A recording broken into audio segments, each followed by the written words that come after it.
As the storm raged, the alien princess said, "You are now mine." Lightning cracked across the bruised sky, tearing open the clouds above the dead city of Virelis. Rain fell in thick sheets, washing over broken towers and shattered streets that had not known life in over a century. The air smelled of whetstone, ozone, and something older. Something that hummed just beneath the surface of the world like a sleeping beast. Waiting to wake, Alara moved through the ruins with quiet steps. Her silver hair, tied back in a loose braid that swayed against her spine, she wore a dark gray coat, lined with faintly glowing thread that pulsed in time with her heartbeat. Her boots made no sound on the cracked marble. Even as thunder rolled overhead, she was tall with sharp features and eyes that held too much history for someone who looked barely past her 30s. But looks were deceiving. Alara was over 300 years old, a daughter of the Star Elves, the last of a bloodline that once ruled 7 galaxies. Before the great silence fell at her heels trotted a small creature no bigger than a house cat. Its scales shimmering between deep forest green and midnight blue with flecks of gold that caught the light like distant stars. Its wings were folded tight against its back, delicate as stained glass, and its eyes glowed with a soft amber warmth. This was Kale, her companion, her confidant, and though few would guess it, her most powerful ally. They had come to Virelis chasing a rumor. A whisper passed between smugglers and scavengers about an artifact hidden deep beneath the city. The heart of a dead star said to hold the power to bend time itself. Alara did not believe in legends, but she believed in patterns, and the pattern here was too clear. Too deliberate. Someone had wanted this place forgotten, and that always meant something worth remembering. The storm had not been on the forecast. It had risen the moment they crossed the outer wall, a wall carved with runes that had long since faded into the stone yet still hummed with residual energy. Alara had felt it in her bones the moment her foot touched the threshold. Something ancient had noticed them. Now, as she stood in what had once been the grand plaza of Virelis, she watched the rain pool around the base of a broken obelisk, its surface etched with symbols that made her head ache if she stared too long. Kale pressed against her leg, his tiny claws clicking softly against the wet stone. "We are being watched," she murmured. Kyle lifted his head, his nostrils flaring as he scented the air. Then he let out a low trill, a sound he only made when danger was near, but not immediate. Alara reached into her coat and pulled out a slender device no bigger than her palm. It glowed faintly blue as it scanned the area. Energy signatures, residual heat movement. Nothing registered except for them and the storm. Then the ground trembled, not from thunder, but from something deeper, something moving beneath the city. Alara snapped the device shut and crouched low. Kale immediately climbed onto her shoulder, his claws gentle against her coat, his body tense. From the far end of the plaza, shadows peeled away from the ruins, not cast by anything but moving on their own. They coalesced into figures tall and armored in black plates that seemed to drink the light around them. Their faces were hidden behind smooth helmets shaped like snarling beasts, and each carried a weapon that hummed with suppressed power. The void. Walker Solara's breath caught. She had not seen them in decades. Not since the fall of the outer colonies. They were the enforcers of the Iron Hive, a machine empire that saw organic life as inefficient, chaotic, and ultimately disposable. They did not conquer worlds, they erased them. "How did they find us?" she whispered. Kale made a soft hissing sound, his tail curling tight around her arm. The lead Void Walker stepped forward, his boots striking the stone with unnatural precision. He raised one hand, and the storm above them stilled as if obeying a command. The rain slowed to a drizzle. The wind died and an eerie silence fell over the plaza. "You carry the mark of the old ones," the Void Walker said. His voice filtered through his helmet, a dry rasp like stone grinding against bone. "You do not belong here." Alara straightened slowly, keeping her hands visible, but her posture relaxed as if she were greeting an old friend. "I belong wherever the stars allow," she replied. The Void Walker tilted, his head studying her. "You are Alara of the 7th branch, the last heir of the Star Elves." She did not answer, but her silence was answer enough. "You are trespassing on sanctified ground," the Void Walker continued. "This place is sealed by order of the Hive Mind. You will surrender the artifact and submit to cleansing." Alara almost laughed. Cleansing was their word for deletion, erasure of mind, body, and memory. "I do not have the artifact," she said truthfully. "But you seek it." "I seek truth," Truth is irrelevant. The Voidwalker raised his weapon, a sleek black rod that unfolded into a blade of crackling violet energy. The hive is order. The hive is purity. You are chaos, you will be removed before he could move. Kale leapt from her shoulder, in midair. His body shimmered, his small form blurring as golden light erupted from his scales. His wings snapped open, not the delicate things they had been, but vast and radiant, like the sails of an ancient skyship. His eyes blazed with fire, and his roar shook the very foundations of the city. The Voidwalkers staggered back, their sensors overloading from the sudden surge of raw energy. Alara did not hesitate. She spun on her heel and bolted toward the nearest ruin, a half-collapsed temple, its entrance half, buried under rubble but still passable. She knew Kale could handle them for now, but not forever. The hive always sent more. She dove into the darkness the moment her feet hit the threshold. The air changed cool and dry with the scent of old incense, and metal beneath her boots. The floor sloped downward into a tunnel lit by faint blue veins running through the walls. Bioluminescent moss, or perhaps something engineered long ago to guide the worthy.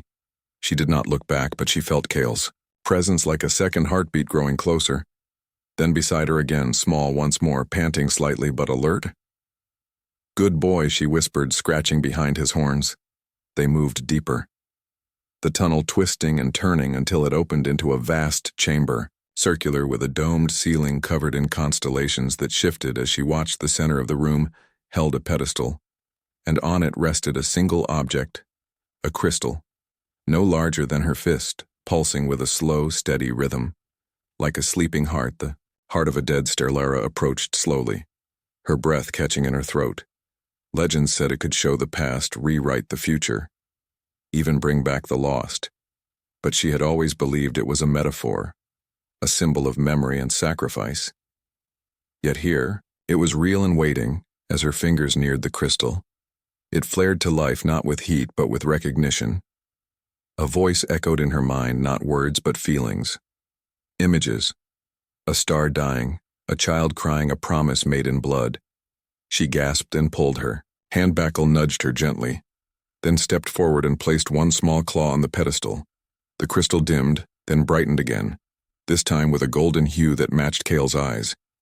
Understanding crashed over her like a wave. It was never meant for her, it was meant for him. The heart of a dead star was not a tool, it was a key, and Kale was the lock. She looked at her small companion, really looked at him, and saw what she had missed all these years, the way his scales shimmered with starlight. Even in darkness, the way he always knew when she was sad or afraid, the way he had protected her without ever being asked. He was not just a dragon. He was a guardian, a prince of the first flame. And he had chosen her. Tears welled in her eyes, but there was no time for sentiment. The ground shook again, louder this time, and the tunnel behind them collapsed in a cloud of dust and stone. They were not alone. Alara turned just as the Voidwalker emerged from the smoke. His armor scorched, his helmet cracked, but his eyes burning with cold fury behind the visor. "You cannot hide from the hive," he said. "I am not hiding," she replied, stepping in front of Kale. The Voidwalker raised his blade again, but before he could strike, Kale leapt once more. This time the transformation was different, smoother. More controlled golden light filled the chamber, not blinding but illuminating every hidden rune, every forgotten truth. The walls glowed in response, and the crystal on the pedestal floated into the air, spinning. Slowly Kale hovered before the Voidwalker, now the size of a small shuttle. His wings casting long shadows, his eyes holding the weight of eons. The Voidwalker froze for the first time. Fear flickered in his stance. You are the Flameborn," he whispered. Kale exhaled not fire but a stream of golden mist that wrapped around the Voidwalker, not burning but unraveling his armor piece by piece until only a trembling man remained, stripped of his hive enhancements. His mind, his will, his fear laid bare. Alara walked forward and placed a hand on Kyle's snout. "Enough," she said softly. Kyle bowed his great head and shrank back to his small form, landing gently on her shoulder. The crystal floated down and settled into the pouch at her belt, warm and humming. Contentedly, she looked at the man who had been the Voidwalker, now kneeling in the dust, his eyes wide with confusion and something like relief. "Go," she said, "you are free." He stumbled to his feet and ran without looking back. Silence returned to the chamber. Then the storm outside broke once more, but this time it felt different, lighter, as if the sky itself had exhaled. Alara turned to leave. Kale curled around her neck like a living scarf, his warmth a comfort against the chill of the ruins. They emerged. Into dawn, the storm gone, the clouds parting to reveal a sky streaked with rose and gold as they walked away from Virelli's. Alara felt the weight of the crystal against her hip and the steady presence of her dragon at her side. Alara and Kyle left the ruins of Virelli's behind as the first light of dawn painted the sky in soft gold and rose. The air was clean now, free of the storm's heavy charge, and the silence felt like a promise. They walked for hours through the wild lands beyond the city, where trees grew tall with silver bark and leaves that chimed like glass in the wind. Kyle rode on her shoulder, his small body warm and steady, his eyes half closed in contentment. But Alara knew better than to believe the danger had passed. The Iron Hive did not forget, they did not forgive, and they never stopped hunting. By midday they reached the edge of the Whispering Woods, a dense forest said to shift its paths to confuse travelers. But Alara had walked these woods before. Centuries ago, when her people still lived among the stars. She placed her hand on the trunk of the first tree and whispered an old word in the tongue of her ancestors. The bark glowed faintly in response, and a clear path opened before them. They moved quickly but quietly, the forest closing behind them like a curtain drawn shut. Deep in the heart of the woods stood a hidden way station, an old elven outpost built into the roots of a great tree. Its walls, woven from living wood and lighted, had been abandoned for generations, but it still remembered her. When she placed her palm on the door, it opened without sound inside. Dust motes floated in sunbeams that slanted through high windows. The air smelled of dried herbs, and old paper shelves lined the walls filled with scrolls and data crystals, some so ancient they predated the fall of the star elves. Alara set her pack down and let Kale leap to the floor. He immediately began sniffing around the room, his tail flicking with curiosity, walked to the far wall where a large map of the galaxy hung its surface, shimmering with moving stars and shifting borders. She touched the edge of the map and it lit up, showing recent activity. Red dots pulsed near the outer rim systems, all marked with the Iron Hive symbol. They were spreading faster than she thought. Kale chirped from the corner, and she turned to see him pawing at a loose floorboard. Beneath it lay a small metal box, sealed with a star elf lock.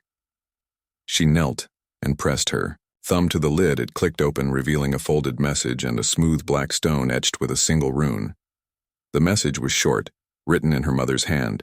If you read this, the Hive has returned. Do not trust the Council. They have been compromised. Seek the Sky Garden and awaken the Watcher. Alara's breath caught. The Sky Garden had been destroyed in the first purge, or so everyone believed, and the Watcher was only a myth.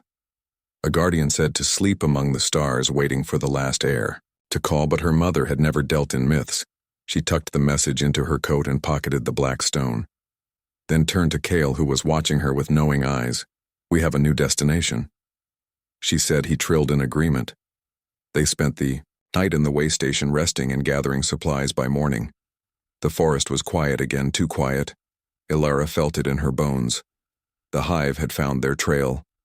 They left before sunrise, moving east toward the jagged peaks known as the Bone Spires, a range so tall it pierced the clouds and so remote few dared to cross it. But beyond those mountains lay the Sky Garden, or what was left of it. The climb was brutal. Wind howled through the narrow passes and ice coated the rocks, making every step dangerous. Kale stayed close, his small body radiating warmth that kept the worst of the cold at bay. On the third day they reached the summit, and there, spread out before them, was a sight that stole Alara's breath. Floating islands hung in the sky, connected by bridges of light and living vine, each island blooming with flowers that glowed in soft blues and purples. The Sky Garden had not been destroyed. It had been hidden, lifted into the upper atmosphere by ancient tech and forgotten by time. How? She whispered. Kyle nudged her hand, his eyes bright with excitement. They descended the far side of the mountain, following a hidden path that led to a lift carved into the rock. It activated at her touch, rising silently through the clouds until it opened onto the lowest floating island. The air here was warm and sweet, filled with the hum of insects and the song of unseen birds. But beneath the beauty, Alara sensed something else. A deep stillness like the garden was holding its breath. They moved. From island to island, crossing bridges that shimmered underfoot until they reached the central platform. At its center stood a great tree, its branches stretching into the sky, its roots curling around a stone basin. The dais lay a figure wrapped in silver cloth, unmoving. The Watcher Alara approached slowly, her heart pounding in her chest. She had heard stories of the Watcher, a being of pure energy bound to the garden to protect it until the last heir returned. She stepped onto the dais and knelt beside the figure, then placed the black stone from the way station on its chest. For a long moment nothing happened. Then the stone cracked open and light poured out, not harsh but gentle, filling the garden with a golden glow. The figure beneath the cloth stirred and sat up slowly. It was not a person but a being of shifting light, its form constantly changing from human to dragon to star and back again. Its eyes held galaxies and its voice echoed like wind through ancient halls. Alara of the seventh branch. The Watcher said, "You have come at last. I did not know if you were real," she admitted. "Real is a matter of belief," the Watcher replied, "and belief is power. You carry the heart of the dead star. Do you understand what it is?" Alara glanced at Kale, who sat beside her, tail curled around his paws. "I think. So it is not a weapon, it is a key." The Watcher nodded. "It unlocks memory, truth, and choice. The hive fears it, because it reminds beings they are more than parts in a machine." "Then why did my mother send me here?" "Because the hive is not just hunting you. They are hunting time itself. They seek to rewrite history, to erase the star elves from existence before you were ever born." Lara felt cold dread coil in her stomach. "That is impossible." "Not with the chronovore they have awakened." Itkael let out a low growl at the name. The chronovore was an ancient weapon, a living paradox that fed on timelines, devouring entire histories to fuel its hunger. It had been sealed away long ago by the first Star Elf show. Did they find it? They did not find it, the Watcher said softly. Someone gave it to them. Betrayal. Alara's mind raced. Who would do such a thing? Before the Watcher could answer, the sky darkened. Not with clouds, but with ships. Dozens of them, sleek and black, with the hive's mark burning red on their hulls. They descended silently, surrounding the floating islands, their weapons humming to life. The hive had found them. The Watcher rose to its full height, light blazing from its form. "You must go now," it said. "The chronovore stirs. It will come for the heart you carry, protected at all costs." "What about you?" "I will hold them back." Alara wanted to argue, but she knew there was no time. She turned and ran, Kale at her heels, leaping across the bridges as the first shots rang out. Energy blasts tearing through the air and shattering the glowing flowers. They reached the lift just as a blast struck the platform behind them, sending stone and light flying. The lift dropped like a stone, plunging through the clouds back toward the mountain. When they hit the ground, Alara rolled to her feet and pulled Kale close. The mountain shook as the hive ships began to descend. "We cannot outrun them," she said. Kale looked up at her, then at the black stone. Still glowing faintly in her hand, he nudged it with his nose, then looked toward the peak. "You want to go back up?" she asked. He trilled sharply. She understood. Then the Sky Garden was not just a hiding place, it was a weapon. But to activate it, she would need to return to the central dais, and the hive controlled the skies unless... She looked at Kale. "You can carry me." He was small, but she had seen what he could do.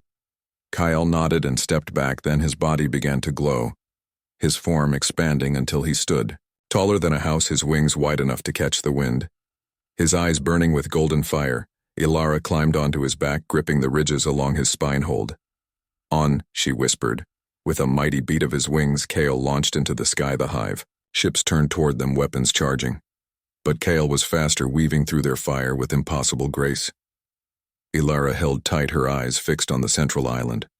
They broke through the cloud layer and landed hard on the dais. The Watcher was gone, only scorched stone remained. But the tree still stood. Alara ran to it and placed both hands on the trunk. Then she spoke the oldest word in the Star Elf tongue, the word for beginning. The tree shuddered, light erupted from its roots, spreading across the islands, then shooting upward into the sky, forming a dome of pure energy. The hive ship struck the barrier and exploded in silent bursts of fire, but Alara knew it would not hold for long. She turned to Kale, the heart of the dead star pulsing. "In her pouch, we have to stop the chronovore before it rewrites everything." Kale lowered his head so she could climb on again. "Where do we go?" she asked. He looked east toward the void rim, the place where time frayed at the edges and realities bled into one another, the birthplace of the chronovore. They flew through the storm of battle, the Sky Garden shield flickering behind them as more hive ships arrived. Kale did not slow his wings, cutting through the wind like a blade. Hours passed, then days. They crossed deserts of glass and oceans of liquid light until they reached the edge of known space. Here the stars were wrong, twisted and flickering like dying candles, and there in the center of it all floated the chronovore. It was not a ship or a beast but a tear in reality, a swirling vortex of broken time within it. Alara saw flashes of worlds that never were her mother alive, her people thriving, the hive never born. It was beautiful and terrible. Alara woke to the sound of wind whispering over gray stone. The moon they had landed on was small and cold, its surface cracked with ancient lava flows and dotted with hollow craters that echoed every footstep. She sat up slowly, her body stiff from the flight and the weight of what they had just done. Kale lay beside her, his chest rising and falling in deep sleep, his scales duller than usual. The effort of carrying her through the void and facing the chronovore had drained him. She reached out and gently stroked his head. He stirred but did not wake. For the first time in weeks there was quiet. No alarms, no hunters, no storm, only the soft hum of space and the distant pulse of stars. But Alara could not rest. Questions circled in her mind, like vultures who had betrayed the star elves who had given the Iron Hive the key to the chronovore. And why now, after centuries of silence? She stood and walked to the edge of the crater below her. The blackness of space stretched endlessly, dotted with lights that felt colder than before. She pulled the heart of the dead star from her pouch. It glowed softly warm against her palm, as if sensing her unease. "You showed the chronovore a choice," she whispered, "but who gave the hive their scale made?" A soft sound behind her, and she turned to see him watching her, his eyes half open but alert. "We need answers," she said. He rose slowly, shaking off the fatigue, and padded to her side. The only place left to find truth was the Star Council chamber, hidden deep in the ruins of Astra Prime, once the capital of the Star Elf Empire, now a ghost world wrapped in silence and memory. It was dangerous to go there. The hive would expect it, but Alara had no other leads, and the council was the last place her mother had served before she vanished. They waited until Kale regained his strength. Then he shifted into his larger form, and they lifted off the moon, leaving the quiet behind the journey to Astra. Prime took 2 days. The ship they used was small and old, hidden in a cave on the moon's far side. It had belonged to a trader long dead, but its engines still worked, and its cloaking field held just enough to slip past hive patrols. When they arrived, the planet was exactly as she remembered. Empty cities of crystal and light stood frozen in time, their towers reaching for skies that no longer held ships. The rivers ran clear, but no one drank from them. The gardens bloomed, but no one walked among them. Astra Prime had not been destroyed, it had been abandoned. Alara landed the ship in the shadow of the council spire, its silver walls still gleaming despite the years. She stepped out, Kale at her side, his claws clicking softly on the polished stone. The entrance to the council chamber was sealed.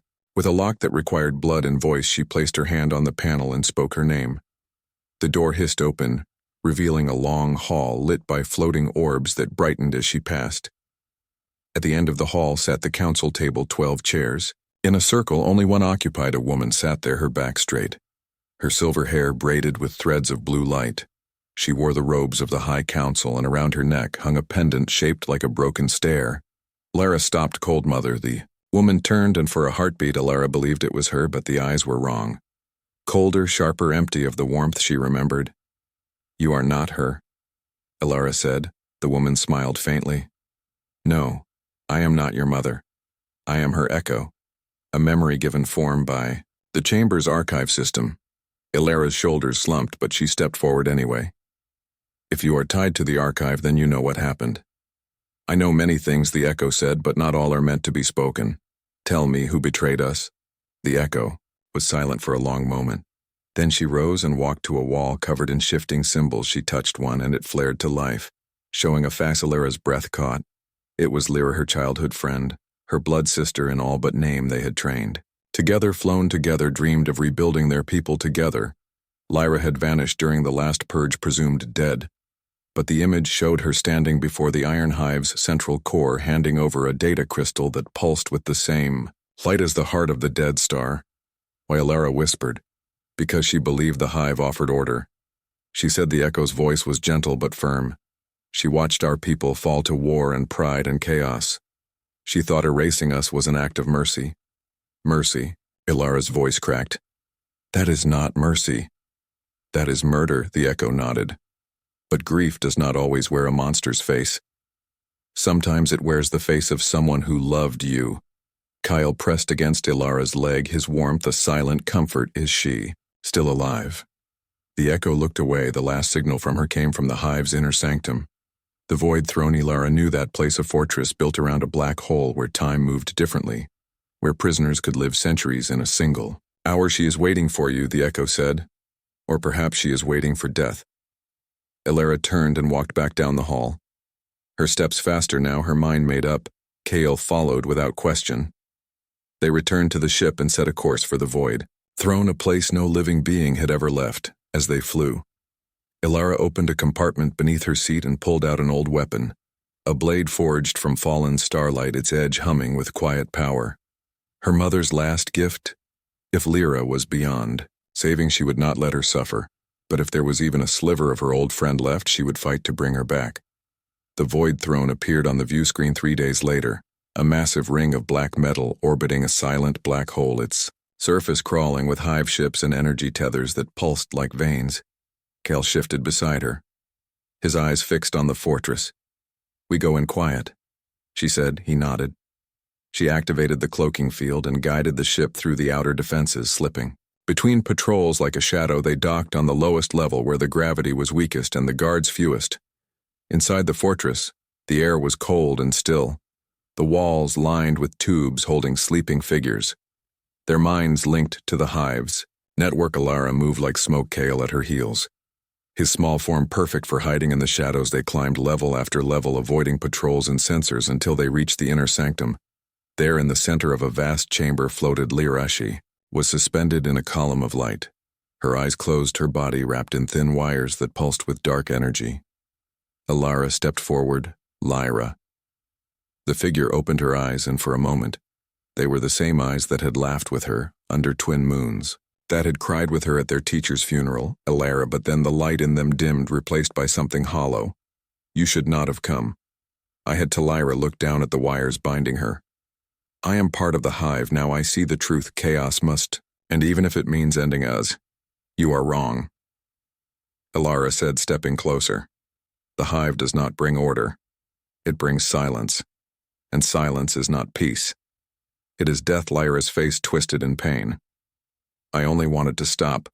The painful moved, then leaping onto the column and biting through the wires with his small but sharp teeth. Sparks flew, and Lyra gasped as the connection broke. She fell into Ilara's arms, trembling. What have I done? You were lost. Ilara held her tight. But you are found now. But it was too late. Alarms blared through the chamber, red lights flashing as the Hive detected the breach. They have to go. Ilara helped Lyra to her feet, but the woman was weak, barely able to stand. Kale shifted, then his body expanding into his full-form wings, spreading wide enough to shield them all. Hold on, Ilara said. Lyra clung to her as Kale launched upward, tearing through the ceiling and into the black sky. Hive ships swarmed around them, weapons blazing. But Kale was faster, weaving through fire and debris, his golden light burning bright against the dark. They reached the ship and tumbled inside. Ilara slamming the hatch shut as she fired the engines. They escaped the Void Throne just as the black hole below them pulsed with unnatural light, the Hive's core destabilizing without Lyra's mind to anchor it. On the view screen, the fortress began to collapse in on itself, swallowed by the very void it had tried to control. Ilara slumped in the pilot's seat, exhausted but alive. Lyra sat on the floor, her head in her hands, tears streaming down her face. I am so sorry. Lyra knelt beside her. You were used, you were hurting, we all were. Kyle curled around them both, his warmth filling the small cabin. They drifted in silence for a long time, then Lyra looked up, her eyes clearer now, more like the friend Ilara remembered. What do we do now? Ilara smiled faintly. We rebuild. Not an empire, not a council, but something new. Something that remembers the past but does not chain itself to it. Lyra nodded, slowly then reached into her tunic and pulled out a small crystal. It glowed with the same light as the heart of the dead. Starry stole this before they took me. She said it is a seed from the first garden. It can grow anywhere, even in the dark. Ilara took it gently and placed it beside the heart in her pouch. Together they would plant it somewhere safe. Somewhere Freakael trilled softly and turned the ship toward the outer rim where new stars were being born. Behind them, the void throne vanished. Into nothing. Ahead of them the galaxy waited. And for the first time in a long time Ilara felt hope. Not because the war was over, but because they were no longer fighting it alone. The ship drifted through the quiet dark between stars, its engines humming softly, as it followed the faint signal of a newborn sun far beyond the known rim. Ilara sat in the pilot seat, her eyes fixed on the view screen, but her mind still tangled. In memories of Astra Prime, the void throne, and Lyra's trembling voice saying, "I am so sorry." Kale lay curled at her feet, his breathing slow and steady while Lyra slept in the back chamber wrapped in a thermal blanket, her face pale but peaceful. For the first time in years, they were running out of time. The Iron Hive may have lost the Chronovore and the Void Throne, but they were not gone. They were regrouping, and Ilara knew their next move would be faster, sharper, more brutal. They would not send hunters this time. They would send a fleet, and they would not ask for surrender. They would erase. Ilara glanced at the pouch on her belt, the heart of the dead star and the garden seed resting together warm and quiet like sleeping birds. She had hoped to find a safe world to plant the seed, a place untouched by war where something new could grow. But safe worlds were rare now, and getting rarer. Kale lifted his head and looked at her, his amber eyes full of understanding. "I know," she said softly. "We cannot hide forever." He trilled and padded to the console, nudging a blinking light with his nose. Ilara frowned and tapped the screen. A faint distress signal pulsed on the edge of sensor range, weak but steady. It was coming from a dead zone, a patch of space marked on old star charts as the Silence Veil. No signals went in. No signals came out yet. Here was one clear and repeating. It could be a trap. It could be help. She turned the ship toward the signal. 3 days later, they dropped out of warp. Near a small blue planet wrapped in swirling white clouds, it looked peaceful, almost ordinary. But the Silence Veil had swallowed entire fleets that got too close. Ilara activated the passive scanners and held her breath. No hive signatures. No weapons. No ships, just the planet and the signal coming from its surface. Lyra appeared in the doorway, her steps unsteady but her voice firm. "What are we doing?" Answering a call, Ilara said, "You think it is real?" "I think we have nothing to lose," Kyle shifted into his larger form and hovered beside the ship, ready to shield them if needed. They descended through the clouds and found a world unlike any Ilara had seen before. The land was green and rolling, the rivers clear and wide, but there were no cities, no towers, no lights, only small villages made of wood and stone, smoke curling gently from their chimneys. And the people, they were not human, not elf, not hive. They were something else, tall, with skin like polished bark and eyes that shimmered like water. They moved slowly with calm purpose, tending fields and singing to the trees. The ship landed, a group of them approached. Not with weapons, but with open hands. Ilara stepped out. Kyle at her side, Lyra behind her own of the beings, stepped forward, an elder with vines woven into her hair. She bowed her head. "You carry the light," she said, her voice like wind through leaves. Ilara touched her pouch. The heart glowed in response. "This world is hidden," she said. "We do not appear on star charts. We do not speak to outsiders, but the Veil called you because you are needed. Needed for what? The Hive comes," she said. "They have found a way past the Veil. They will be here in 3 days. Ilara's blood ran cold. "How do you know?" "We feel the shift in the roots," the elder said, the trees whisper of metal and fire in the sky. Lyra stepped forward, her voice shaking but clear. "We will not let them take this place." The elder smiled. "Then you are not here to be saved. You are here to stand with us." That night they Gathered in the village center, the people sharing food and stories under a sky thick with stars. Ilara learned they called themselves the Sylvan. They had lived on this world for thousands of years. In harmony with the land, they did not use machines. They did not build weapons, but they knew the old songs. The songs that could bend light and call storms. You fight with music. Ilara asked, we fight with truth. The elder replied, sound is memory, and memory is power. Ilara thought of the heart of the dead, star and the seed in her pouch. Maybe that was the key all along, not weapons, not fleets, but memory. The next morning they prepared. The Sylvan taught Lyra their songs, showing her how to shape her voice to match the frequency of the planet's core. Lyra, who had once commanded warships, now stood in a field learning to sing with the wind. Kale worked with the children, teaching them to listen to the sky. Not with fear, but with trust. He let them touch his scales, and in return, they gave him flowers that glowed in the dark. Lara walked with the elder to the highest hill where a great tree stood, its branches wide enough to shade the whole village.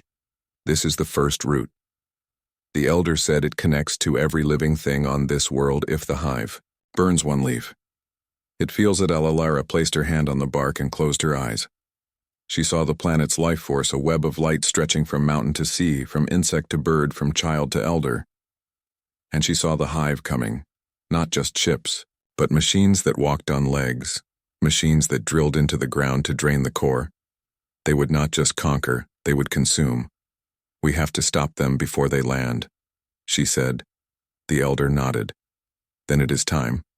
That evening, the whole village gathered around the first root, men, women, children, all holding hands, their voices rising in a single song. Soft at first, then growing stronger until the air itself vibrated with power. Ilara stood at the center, the heart of the dead star in one hand, the garden seed in the other. Lyra stood to her left, her voice clear and strong after so long silent. Kale stood to her right, his wings spread, his body glowing with golden light as the song reached its peak.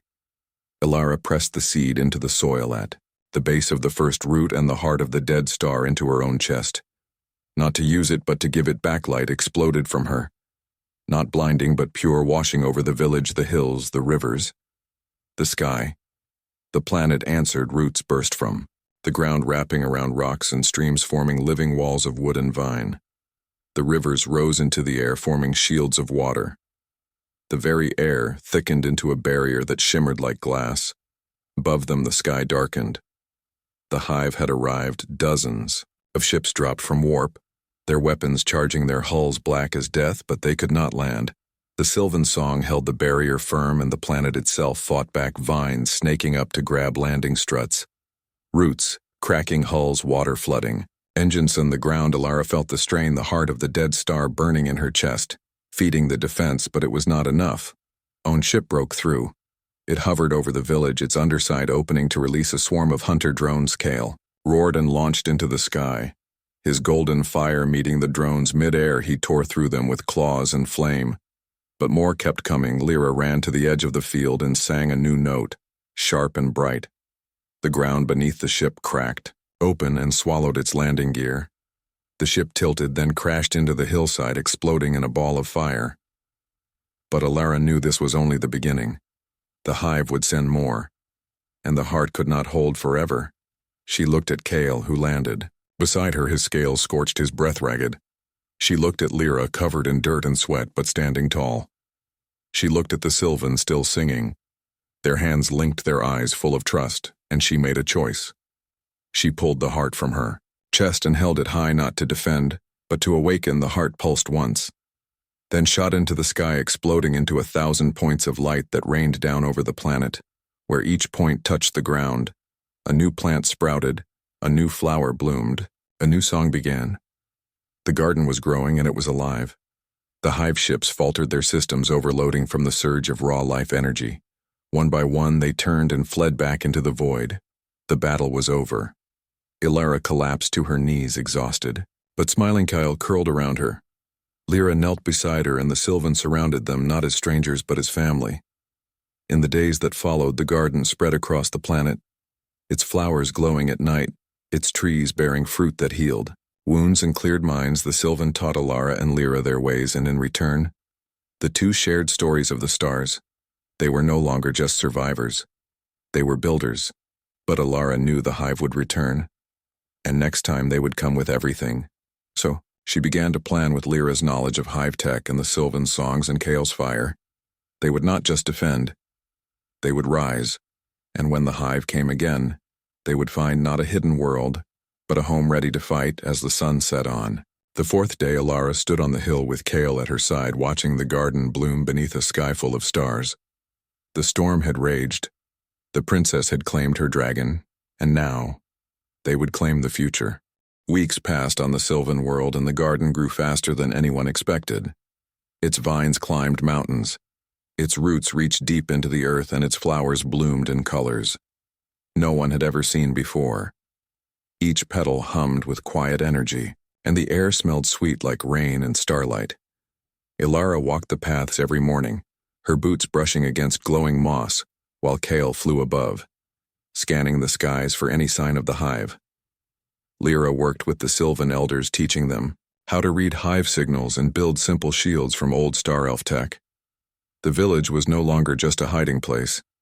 It was becoming a fortress, built not of steel, but of song and soil and memory. But Alara could not shake the feeling that time was running out. The hive had been silent since their failed attack. But silence from them was never peace, it was preparation. One evening, as the twin moons rose over the hills, Alara sat beneath the first root tree, the heart of the dead star resting. In her lap, though it no longer burned, it still pulsed softly like a sleeping heart. Kale lay beside her, his head on her knee, his eyes half closed but alert. "You feel it too," she said. He made a low trill. "Something is coming. Not ships, not yet, but something. Deeper. A shift in the fabric of space. A wrongness that made the stars flicker." Lyra approached, then her steps quiet on the soft earth. She carried a small device made from sylvan wood and salvaged hive circuits. Its screen showed a strange pattern, a ripple moving toward them from the edge of known space. "It is not a fleet." She said, "It is a signal, but not one I recognize." Alara took the device and studied the pattern. It was not hive code. It was older than the Star Elves. Even. "It is a call," she whispered. From who? From the Watcher. But the Watcher was gone, lost in the battle at the Sky Garden. Unless it was not gone, unless it was waiting. Alara stood and tucked the heart back into her pouch. "We have to follow it," Lyra nodded, "but we cannot leave. The garden unprotected?" "I know." She turned to Kale. "You stay here, protect them." He lifted his head, his eyes wide with protest. "Need you here," she said softly. "More than I need you with me. This place is the future. If it falls, everything we have done is lost." Kale lowered his head slowly, then pressed his snout against her hand in understanding. The next morning, Alara boarded the small ship alone. Lyra gave her a new data crystal filled with high-frequency maps and a sylvan charm woven with protective. "Songbei, careful," Lyra said. "I will." The ship lifted into the sky, Kale watching from the hill until she vanished into the clouds. The signal led her deep into the void rim, past dead stars and frozen planets, until she reached a place where space itself seemed thin like old cloth about to tear there. Floating in the emptiness was a single object. A mirror, not glass, but liquid metal shaped like a disc 10 feet wide, its surface swirling with images of past and future. Alara saw herself as a child. Saw her mother smiling, saw Kale as a hatchling, saw worlds burning and blooming. This was the Echo Pool, the last relic of the first Watchers. She stepped out of the ship and floated toward it, drawn by a force she could not name. As her hand touched the surface, the images stilled and a voice spoke, not in sound but in thought. "You have come to see the truth. Who are you?" "I am what remains." The pool showed her a new image, the iron hive's inner core, but not as a machine, as a heart. A living thing, pulsing, with pain and fear. "The hive is not just a machine, Alara." The voice said, "It is a wounded mind, a consciousness born from the last Star Elf, who tried to control chaos and lost himself in the process." Alara's breath caught the founder. "Is he built the hive to bring order? But order without freedom is a cage. He became the cage. So the hive is not evil, it is broken. Broken things can be healed." But how? The pool showed her a final image, herself standing before the hive core, not with a weapon but with the heart of the dead star and the garden seed together. "You must go to the source, not to destroy but to remember." Elara understood. The hive was not the enemy. Fear was and only memory could heal it. She returned to the Sylvan world faster than she had left. Kale met her at the landing field, his eyes bright with worry. "I know what we have to do," she said. That night they gathered the Sylvan elders Lyra and the village leaders in the center of the garden under the light of the twin moons. "We cannot keep hiding." She told them the hive will keep coming until we face the truth at its core. Lyra frowned. "You want to go to the hive homeworld, not to fight to health." The elders were silent for a long time. Then the oldest among them spoke. "If the hive is a wounded spirit, then it deserves the same song we give to a sick child." They agreed. Preparations began at once. The Sylvan wove vines into armor that hummed with protective song. Lyra modified the ship to carry the garden seed and the heart together. In a cradle of living wood, Kale shifted into his full form and let the children braid flowers into his wings. 3 days later, they were ready. Elara stood at the ship's ramp, Kale beside her, Lyra behind her, and the Sylvan gathered to see them off. "We'll return," she promised, "or we will become part of the song." The elder replied. They launched into the sky and set course for the hive homeworld, a black planet wrapped in metal and silence. The journey took 6 days, during which Elara meditated with the heart and the seed, learning to feel their rhythm as one. When they arrived, the hive world loomed before them, a sphere of steel and shadow. No lights, no movement, just endless black, but Elara felt it now. The pain beneath the surface, the fear, the loneliness. They landed in the central spire. The heart of the Hiveno guards came, no weapons fired. The hive was waiting. They walked through empty halls until they reached the core chamber, a vast dome where a single pulsing orb floated in the center, its light dim and flickering. "This is it," Lyra whispered. "The mind of the founder." Elara stepped forward, the heart in one hand, the seed in the other. She did not speak. She sang. A song her mother had taught her, a lullaby for lost stars. The orb trembled, light flickered within it, showing flashes of a young elf man building a machine to end war, only to become the war himself. Elara kept singing. Lyra joined her, her voice rough at first. Then Clearkill added his own sound, a deep hum that vibrated through the floor. The Sylvan song played from the ship outside, weaving through the walls like roots through stone. The orb began to glow brighter. Then it cracked, not with violence but with release. Light poured out, filling the chamber, not red or black, but gold, soft and warm. The metal walls softened, turned to stone. Then to soil. Vines pushed through the floor. Flowers bloomed on the ceiling. The hive was waking up and remembering. From the light stepped a figure, tall and thin, with silver hair and tired eyes. The founder. He looked at Elara and tears filled his eyes. "I am sorry. You were afraid," she said. "That is all." He nodded, then looked at Kael, who sat calmly watching. "You brought the Flameborn. He chose me," Elara said. The founder knelt and placed a hand on the ground. Where the seed had fallen, it sprouted instantly, its leaves curling around his fingers. "It is not too late," he whispered. "No," she said. "It is never too late." Outside, the hive world began to change. Metal melted into rivers of silver that became streams. Stone turned to soil and grass pushed through the cracks in the streets. The hive ships in orbit powered down their weapons and drifted gently toward the surface like falling leaves. On 1,000 worlds, hive drones stopped. Their work looked up at the sky and for the first time asked why. The silence that followed was not empty, it was full of possibility. Elara stood with the founder, Lyra, and Kael as the first rain fell on the hive world, washing away centuries of fear. They had not won a war, they had ended one. Weeks later, the Sylvan arrived with more seeds and songs. The garden spread across the hive world, its roots connecting it to the Sylvan planet, and others beyond. Elara did not become queen or general. She became a teacher, showing former hive minds how to dream, how to choose, how to live. Lyra rebuilt the council not as rulers but as guides, and Kael flew between worlds carrying messages of hope on his golden wings. One evening, as the new sun set over the reborn hive world, Elara sat on a hill covered in blue flowers. Kael curled beside her, his head in her lap. "You did it," he seemed to say. "We did," she replied. Far away on a quiet moon, a single hive drone sat beneath a newly planted tree, its metal fingers tracing the petals of a glowing flower. And for the first time it smiled. The storm had raged. The princess had claimed her dragon, and together, They had brought the dawn.